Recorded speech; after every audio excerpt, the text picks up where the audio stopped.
আমরা সকলেই জানি যে পার্টস অফ স্পিচের একটি অন্যতম প্রকার হচ্ছে প্রোনাউন। আর প্রোনাউনের একটা ক্লাসিফিকেশনের মধ্যে আছে পার্সোনাল প্রোনাউন। আর পার্সোনাল প্রোনাউন কোথায় ইউজ হয় আমরা সকলেই জানি, যে ব্যক্তি বা বস্তুর পরিবর্তে পার্সোনাল প্রোনাউন ব্যবহার হয়।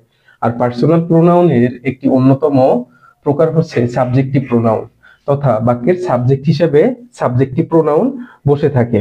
তাহলে দেখা যায় বাক্যের সাবজেক্ট যদি সিঙ্গুলার হয় তাহলে ভার্ব সিঙ্গুলার হবে, আর বাক্যের সাবজেক্ট যদি প্লুরাল হয় ভার্বও কি হয়ে থাকে, প্লুরাল হয়ে থাকে।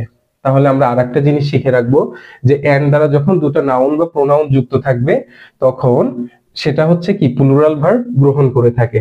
তাহলে দেখুন যে সাবজেক্টিভ প্রোনাউন কি কি হয়ে থাকে: I, you, he, she, we, they, ইট।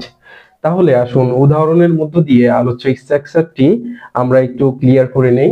যে অ্যালেন অ্যান্ড মি, আমরা সকলেই জানি যে মি হচ্ছে অবজেক্টিভ প্রোনাউন, তথা বাক্যের অবজেক্টের স্থানে বসে থাকে।